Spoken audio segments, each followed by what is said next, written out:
박영숙 할머니는 다락방의 작은 창문으로 바라보았다. 저녁 햇살이 높이 솟은 유칼립투스 나무 뒤로 서서히 사라지고 있었다. 주름진 뺨 위로 흘러내린 눈물을 닦으며 할머니의 마른 손이 떨렸다. 68년의 생애와 병원에서 30년간 근무하면서 수많은 아픔의 현장을 보았지만 할머니는 지금처럼 외롭고 절망적인 적이 없었다. 쓸모없는 늙은이, 언제까지 거기 앉아 있을 건가요? 저녁 식사는 준비해야 하고 빨래도 해야 해요. 집은 더러운데 창밖만 바라보고 있나요? 아래층에서 들려오는 며느리 강유진의 고함 소리에 박영숙 할머니는 놀라 눈물을 급히 닦고 흰 머리를 정돈한 뒤 떨리는 몸으로 일어섰다. 가파른 계단을 내려갈 때마다 노쇠한 다리가 아팠지만 할머니는 지체할 수 없었다. 지체하는 순간마다 유진의 분노를 일으킬 수 있는 이유가 될 수 있었기 때문이다. 이 집은 한때 할머니의 행복한 보금자리였다. 남편 박민석과 행복한 시간을 보냈던 곳이었다. 민석이 3년 전 세상을 떠난 후 할머니는 아들 민혁과 며느리를 초대해 함께 살게 되었다. 작은 정원이 딸린 넓은 집은 할머니 부부가 평생 모아온 소중한 재산으로 자손들에게 물려주고 싶었다. 하지만 불과 3년 만에 모든 것이 완전히 바뀌었다. 거실로 들어서자 유진은 소파에 앉아 다리를 테이블 위에 올리고 전화를 손에 쥐고 있었다. 테이블 위에는 새로 산 명품 가방들이 놓여 있고 포장지는 어지럽게 흩어져 있었다. 한때 깔끔하고 청결했던 집은 이제 유진이 사용한 뒤 치우지 않아 항상 어질러져 있었다. 어머니, 집이 어질러져 있어 죄송해요. 박영숙 할머니는 고개를 숙이며 조용히 말했다. 며느리를 더 화나게 하지 않으려 노력했다. 정말 쓸모없네요. 이 가방들이 얼마나 비싼지 모르세요? 이 가방 하나가 당신 한 달 연금만큼 가치가 있어요. 그런데 당신에겐 연금도 없죠. 그렇죠? 유진은 비웃으며 경멸의 눈빛을 보냈다. 모든 것이 내 계좌로 이체되었어요. 당신은 늙었으니 스스로 돈을 관리할 수 없으니까요. 그걸 기억하세요. 박영숙 할머니는 가슴이 조여오는 것을 느꼈다. 맞다. 불과 6개월 전 유진의 회사가 어려움을 겪을 때 가족 재산을 보호하기 위해 모든 연금과 자산을 자신의 이름으로 이전하도록 할머니를 설득했다. 아들 민혁은 아내를 믿고 친묵으로 동의했다. 그리고 할머니는 자손에 대한 사랑으로 서류를 자세히 읽지도 않고 주저없이 서명했다. 며느리, 오늘 저녁에 특별히 먹고 싶은 것이 있나요? 할머니는 화제를 돌리려 노력했다. 긴장된 분위기를 완화시키길 바라면서 오늘 저와 민혁은 파트너와 외식할 거예요. 할머니는 혼자 드세요. 하지만 음식을 낭비하지 마세요. 돈은 저절로 생기는 게 아니니까요. 유진은 할머니를 쳐다보지도 않고 말했다. 박영숙 할머니는 조용히 고개를 끄덕이고 바닥에 흩어진 포장지를 줍기 시작했다. 유진과 민혁이 미리 알리지 않고 외식하는 것은 처음이 아니었다. 어떤 날은 할머니가 민혁이 가장 좋아하는 소고기국을 끓여놓았다가 두 사람이 집에 돌아오지 않아 버려야 했다. 할머니가 쓰레기를 줍고 있을 때 갑자기 유진이 다리를 휘둘러 테이블 위에 물컵을 막 닦은 바닥에 쏟았다. 아이고, 내가 너무 서툴러요. 치우세요. 유진은 비꼬는 말투로 사과의 의미 없이 말했다. 컵에서 흘러나온 물이 유진이 불과 2주 전에 구입한 비싼 카펫을 적셨다. 박영숙 할머니는 서둘러 수건을 가지러 갔고 며느리의 고의적인 행동에 가슴이 아팠다. 거실 문이 열리며 정장 차림의 아들 민혁이 들어왔다. 40살의 민혁은 젊었을 때의 아버지를 쏙 빼닮은 잘생긴 남자였다. 하지만 그의 눈빛은 예전처럼 따뜻하지 않았다. 어머니, 왜 물을 엎질렀어요? 그 카펫은 새 것이에요. 민혁은 눈살을 찌푸리며 책망했다. 아들아, 엄마는... 박영숙 할머니가 설명하려 했지만 유진이 재빨리 끼어들었다. 또 정신이 없으신 거예요. 여보, 내가 당신에게 얼마나 말했어요. 어머니가 점점 정신이 흐려지신다고. 나이 탓이니 어쩔 수 없죠. 유진은 일어서서 남편에게 다가가 팔을 감았다. 언젠가 가스불을 끄는 것을 잊고 집을 다 태워버릴까 걱정돼요. 어머니, 더 조심하셔야죠. 민혁은 한숨을 쉬며 어머니의 눈을 보지 않았다. 박영숙 할머니는 고개를 숙이고 대답하지 않았다. 무슨 말을 해도 아들은 아내의 말만 믿을 것이라는 것을 알고 있었다. 그것은 지난 3년 동안 일어난 일이었다. 유진이 이 집에 발을 들여놓은 날부터 그녀는 단계적으로 민혁의 사랑을 빼앗아 그를 불효한 아들로 만들었다. 가자, 여보. 늦겠어요. 유진이 남편의 손을 잡고 문 쪽으로 이끌었다. 그래, 가자, 어머니. 기다리지 마세요. 오늘 밤 늦게 돌아올 거예요. 민혁은 뒤돌아보지도 않고 말했다. 문이 쾅 닫히고 박영숙 할머니는 빈집에 홀로 남겨졌다. 할머니는 무릎을 꿇고 바닥과 카펫에 물기를 닦았다. 나이 탓에 무릎이 아팠지만 마음의 아픔이 훨씬 더 컸다. 민서가, 보고 있니? 우리 아들이 어떤 사람이 되었는지, 내가 무슨 잘못을 했길래 이런 일을 당하는 걸까? 할머니는 중얼거리며 다시 눈물이 뺨을 타고 흘러내렸다. 작은 침대와 오래된 옷장만 겨우 들어갈 수 있는 작은 방에서 박영숙 할머니는 침대 가장자리에 앉아 남편의 작은 사진을 바라보았다. 이곳은 할머니가 사용할 수 있는 유일한 방이었다. 유진이 할머니가 40년 동안 남편과 함께 살았던 주 침실을 차지한 후 민서가 보고 싶어요. 할머니는 사진에 속삭였고 눈물이 쏟아졌다. 당신이 살아있다면 상황이 달라졌을까요? 아니면 내가 너무 약하고 너무 믿기 쉬웠던 걸까요? 전화벨 소리가 할머니의 생각을 가로질렀다. 전화번호는 병원에서 함께 일했던 가장 친한 친구 이미숙이었다. 여보세요, 미숙아. 박영숙 할머니는 목소리를 정상적으로 유지하려 노력했다. 친구가 자신의 슬픔을 알아차리길 원하지 않았다. 영숙 언니, 우리가 만나지 않은 지 너무 오래됐어요. 모든 것이 괜찮아요? 전화 너머로 미숙의 따뜻한 목소리가 들렸다. 네, 모든 것이 괜찮아요. 할머니는 머뭇거렸다. 언니, 날 속이지 마세요. 나는 언니를 너무 잘 알아요. 영숙 언니, 언니 목소리가 전혀 괜찮지 않아요. 무슨 일이에요? 또 며느리 때문인가요? 박영숙 할머니는 잠시 침묵했다. 자신의 고통을 나눠야 할지 망설였다. 하지만 댐이 무너지듯 할머니는 지난 3년 동안 일어난 모든 일을 이야기하기 시작했다. 유진이 어떻게 할머니의 부모님이 남긴 시골의 작은 집을 팔도록 설득했는지, 모든 저축과 연금이 어떻게 유진의 계좌로 이전되었는지, 할머니가 어떻게 자신의 집에서 무급 가정부처럼 대우받는지에 대해. 세상에, 언니가 어떻게 그렇게 견딜 수 있어요? 민혁과 이야기해야 해요. 미숙은 경악하며 소리쳤다. 그와 이야기라고? 그는 오직 아내의 말만 믿어요.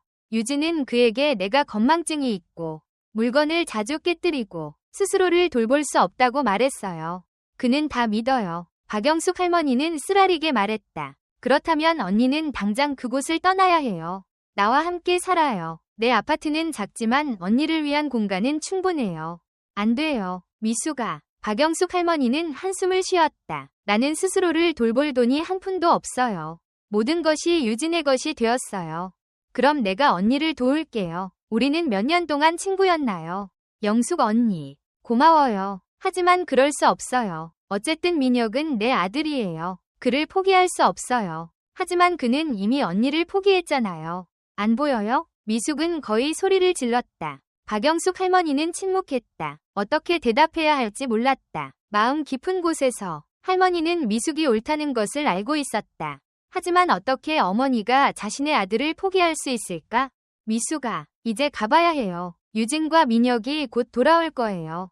그들이 내가 당신과 이야기하고 있다는 것을 알면 좋지 않을 거예요. 영숙 언니, 나중에 이야기해요. 안녕. 미숙아. 할머니는 밖에서 차가 멈추는 소리를 듣고 서둘러 전화를 끊었다. 박영숙 할머니는 서둘러 전화를 서랍에 넣었다. 심장이 빠르게 뛰었다. 유진은 할머니에게 전화 사용을 금지했다. 노인은 아무와도 연락할 필요가 없다. 고 말하면서 이 오래된 전화기는 유진이 할머니의 이전 전화기를 압수한 후 미숙이 몰래 선물한 것이었다. 아래층에서 시끄러운 웃음소리가 들렸고 낯선 남자의 목소리도 함께였다. 민혁과 유진이 손님을 데려온 것 같았다. 할머니는 시계를 보았다. 밤 11시였다. 내려가서 문제를 일으키지 않는 것이 최선이라고 생각했다. 유진은 할머니가 손님들 앞에 나타나는 것을 가장 싫어했다. 하지만 곧 유진의 날카로운 소리가 들렸다. 할머니, 당장 내려오세요. 박영숙 할머니는 놀라 서둘러 방을 나와 계단을 내려갔다. 거실에서 민혁은 소파에 앉아 술에 취해 얼굴이 붉은 뚱뚱한 남자와 함께 있었다.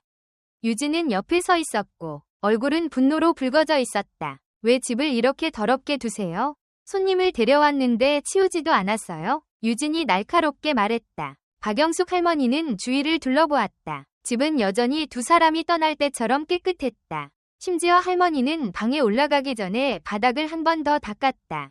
며느리, 어머니가 이미 청소했어요. 할머니는 부드럽게 대답했다. 당신이 감히 나에게 대들어요? 유진은 가까이 다가왔다. 눈빛은 위협적이었다. 봐요. 먼지가 여기저기 있어요. 쓸모없는 노인. 내가 왜 당신을 부양하는지 모르겠어요. 낯선 남자가 비웃었다. 이것이 유명한 당신의 시어머니군요.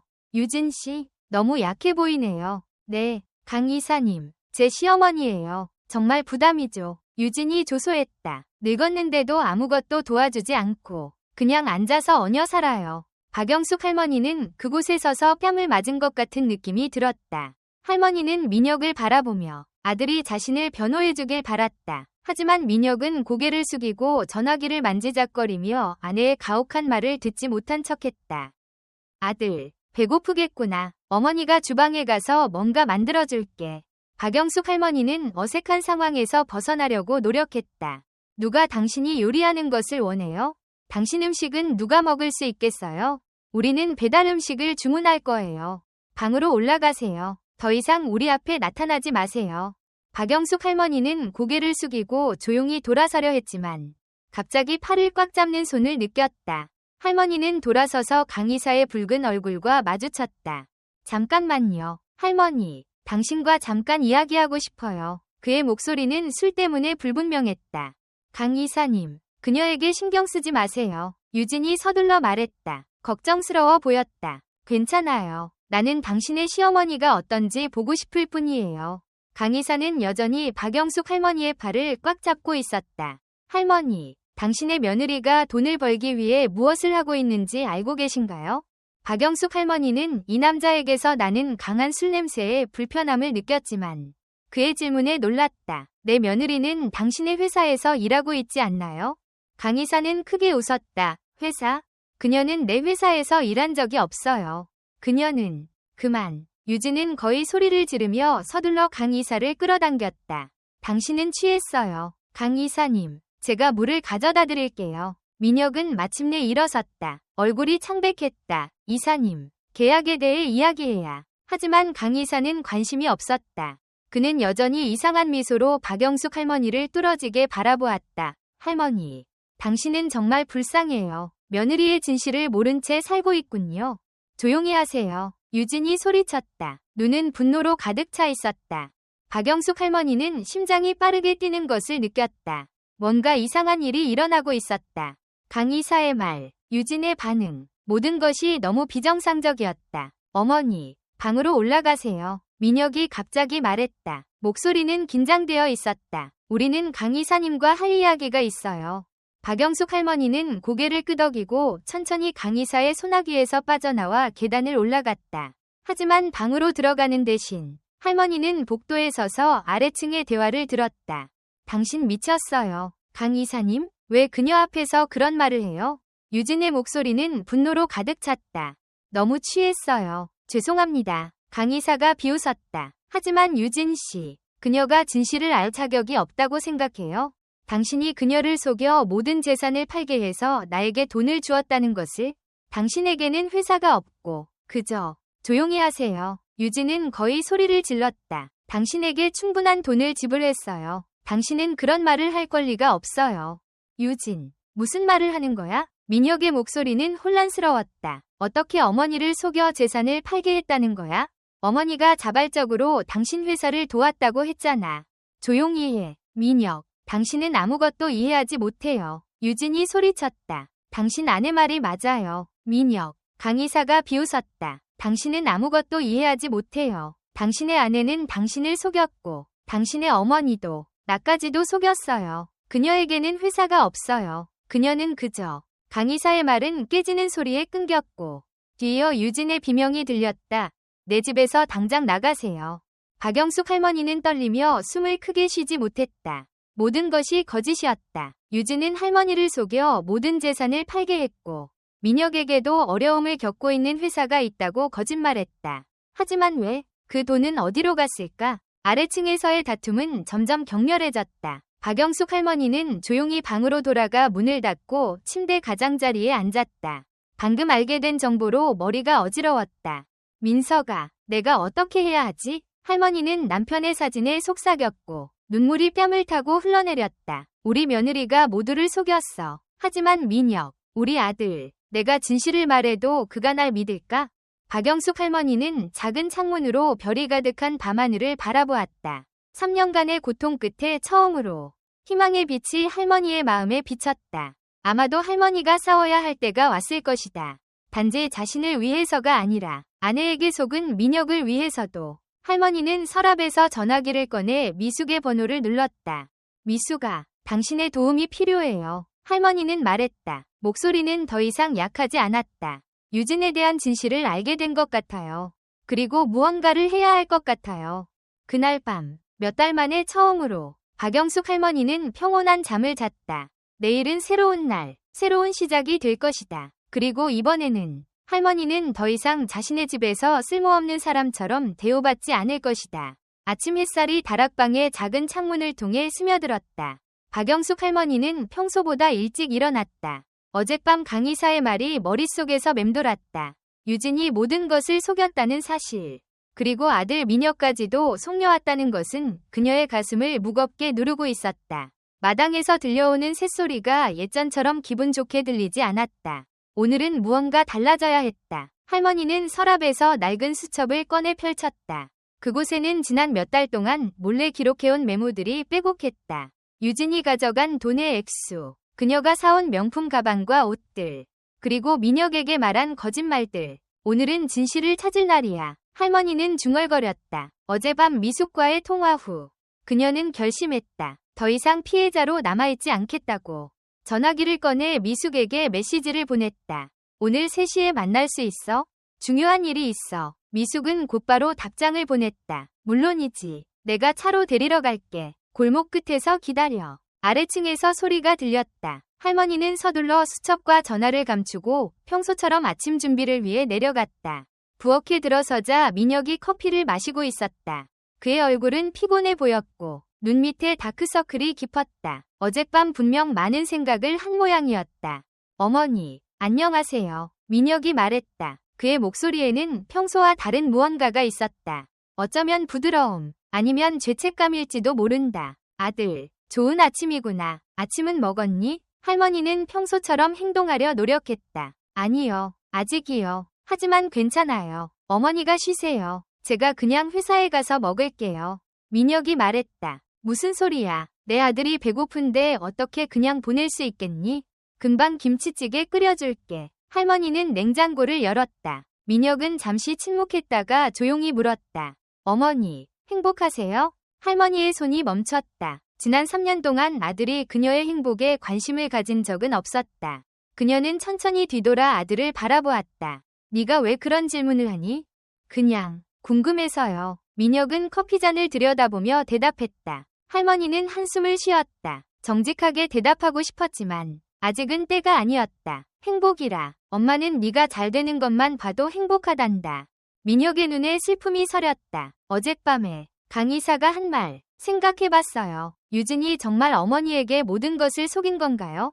네가 그걸 어떻게 생각하니? 할머니는 조심스럽게 물었다. 민혁은 대답하지 않았다. 그때 유진이 방에 들어왔다. 고급 실크 가운을 입고 화장을 완벽하게 한 채였다. 오, 이런 아침부터 무슨 심각한 대화예요?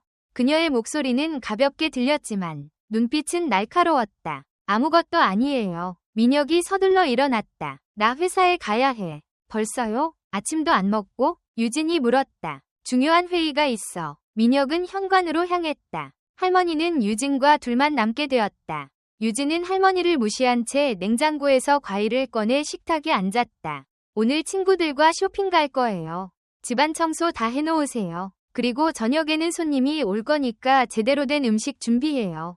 손님? 누구? 할머니가 물었다. 알 필요 없어요. 그냥 시키는 대로 하세요. 유진은 차갑게 대답했다. 할머니는 조용히 고개를 끄덕였다. 속으로는 유진의 계획이 무엇인지 궁금했다. 어제 강의사와의 일 이후 유진은 어떤 음모를 꾸미고 있을지도 모른다.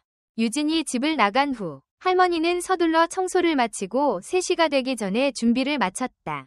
그녀는 오래된 옷장 뒤에 숨겨둔 작은 상자를 꺼냈다. 그 안에는 남편 민석의 오래된 녹음기가 있었다.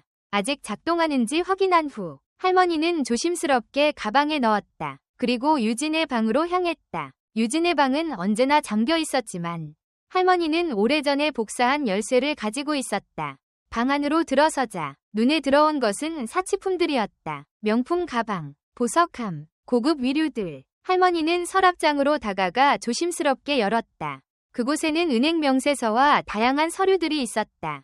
할머니는 빠르게 사진을 찍었다. 한 장의 서류가 특히 눈에 띄었다. 그것은 민영 모르게 만든 해외 계좌였다. 할머니의 모든 재산이 그곳으로 이체된 흔적이 있었다. 이럴 수가. 할머니는 충격에 중얼거렸다. 유진은 단순히 돈을 쓰는 것이 아니라 해외로 빼돌리고 있었던 것이다. 갑자기 현관문이 열리는 소리가 들렸다. 할머니는 서둘러 모든 것을 제자리에 돌려놓고 방을 빠져나왔다. 복도에서 마주친 것은 예상치 못한 손님이었다.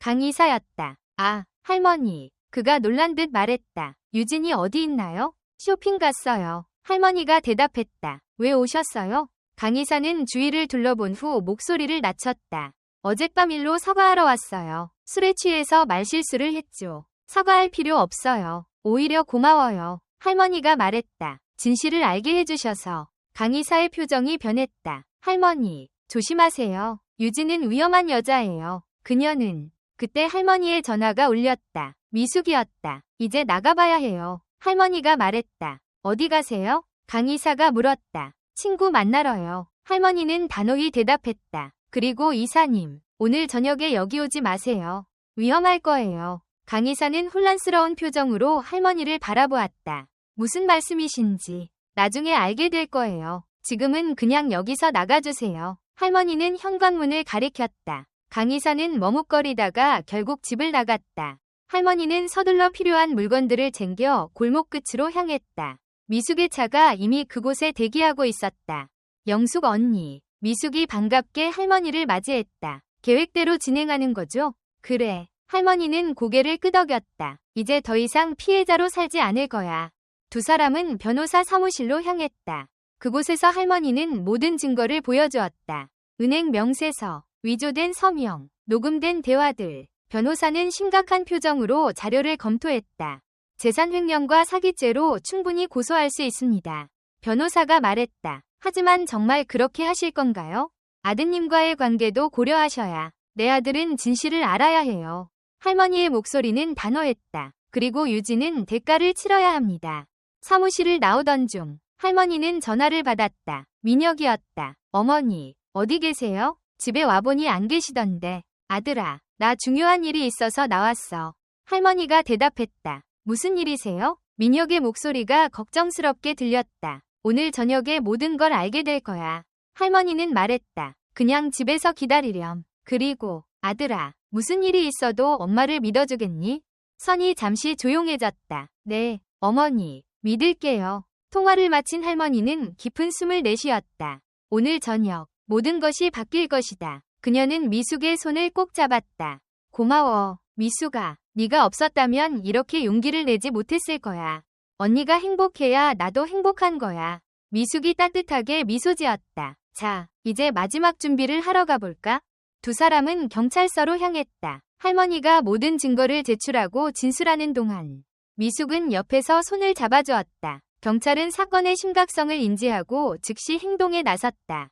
오늘 저녁에 체포하러 가겠습니다. 담당 경찰이 말했다. 댁에서 기다리시면 됩니다. 할머니는 고개를 저었다. 아니요. 제가 직접 가겠습니다. 제 아들이 있어요. 그 아이에게 설명해야 합니다. 경찰은 잠시 고민하다가 동의했다. 그럼 저희가 뒤에서 지원하겠습니다. 신호가 오면 들어가겠습니다. 해가 저물기 시작했다. 할머니는 집으로 돌아가는 차 안에서 창밖을 바라보았다. 지난 세월 동안의 눈물과 고통, 그리고 침묵이 머릿속을 스쳐 지나갔다. 하지만 이제는 다르다. 더 이상 그녀는 무력한 노인이 아니었다. 그녀는 자신의 인생을 되찾기 위해 싸우는 강한 여성이었다. 준비됐어요? 미숙이 물었다. 할머니는 고개를 끄덕였다. 네, 이제 진실을 마주할 시간이야. 저녁 노을이 창문을 물들이는 시간. 박영숙 할머니는 집 앞에 서서 깊은 숨을 들이마셨다. 주변에 숨어있는 경찰들이 그녀에게 안심의 눈빛을 보냈다.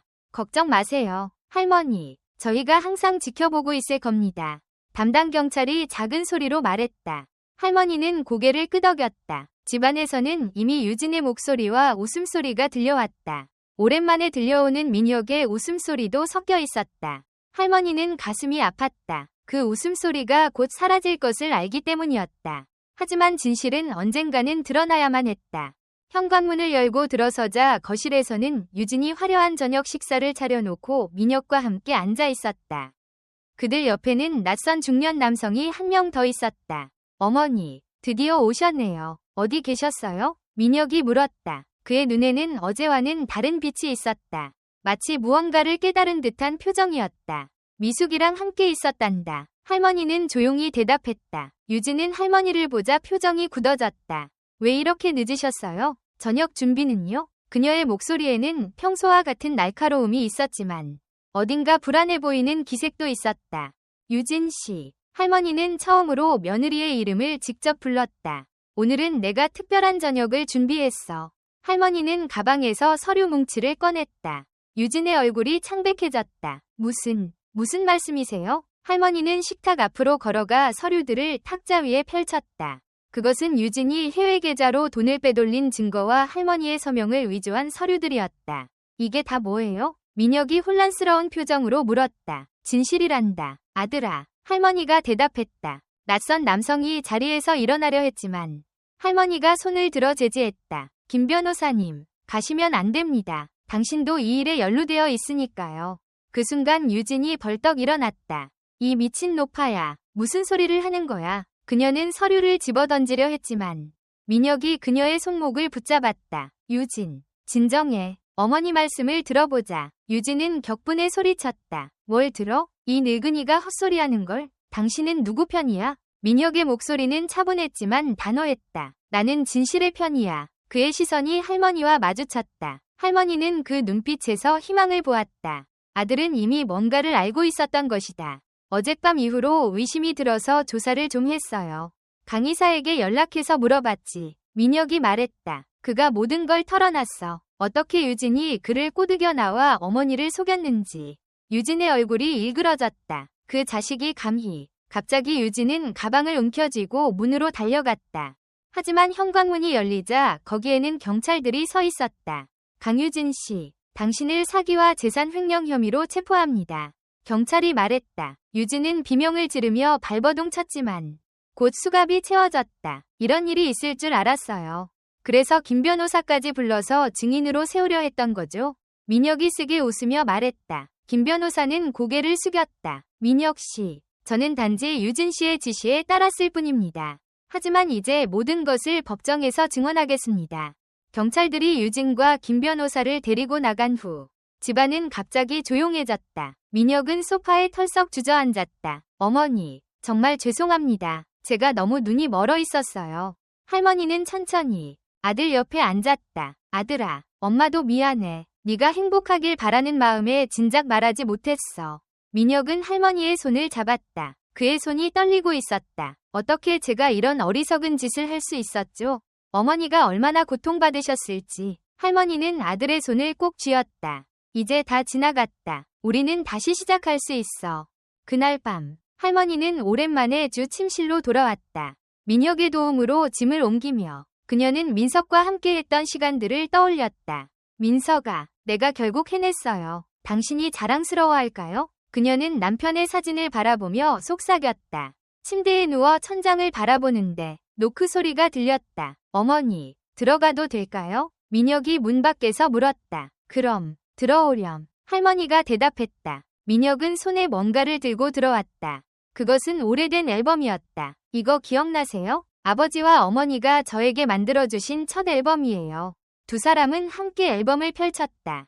거기에는 어린 민혁의 사진과 행복했던 가족의 모습이 담겨 있었다. 어머니, 우리가 언제부터 이렇게 멀어졌을까요? 민혁이 물었다. 할머니는 한참을 생각했다. 아마도 내 아버지가 돌아가신 후부터. 아니, 어쩌면 그 전부터였을지도 모르지. 엄마가 일에 너무 몰두해 있을 때. 내게 충분한 사랑을 주지 못했을 때부터.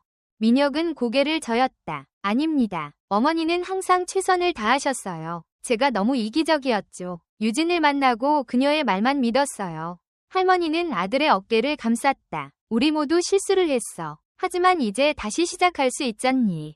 민혁의 눈에 눈물이 고였다. 네, 어머니. 이제부터는 제가 어머니를 잘 모시겠습니다. 약속해요. 다음 날 아침, 할머니는 일찍 일어나 정원으로 나갔다. 오랫동안 방치되었던 작은 텃밭에는 잡초가 가득했다. 할머니는 천천히 무릎을 꿇고 잡초를 뽑기 시작했다. 흙의 촉감이 그립게 느껴졌다. 이것은 민석과 함께 가꾸던 텃밭이었다. 어머니, 뭐 하세요? 민혁이 놀란 목소리로 물었다. 그는 이미 출근 준비를 마친 상태였다. 텃밭을 다시 가꾸려고. 내 아버지가 좋아하던 상추랑 고추를 심으려고 해. 할머니가 대답했다. 민혁은 잠시 망설이다가 재킷을 벗어 의자에 걸쳤다. 제가 도와드릴게요. 그는 무릎을 꿇고 할머니 옆에 앉았다. 오늘 회사 안 가니? 할머니가 물었다. 오늘은 어머니와 함께 있을래요. 회사는 내일도 있으니까요. 민혁의 대답에 할머니는 미소 지었다. 함께 텃밭을 가꾸며 그들은 오랜만에 대화를 나눴다. 아버지에 대한 이야기, 민혁의 어린 시절 이야기, 그리고 미래에 대한 이야기까지. 점심쯤 미숙이 찾아왔다. 영숙 언니, 어제 일이 잘 풀렸다고 들었어요.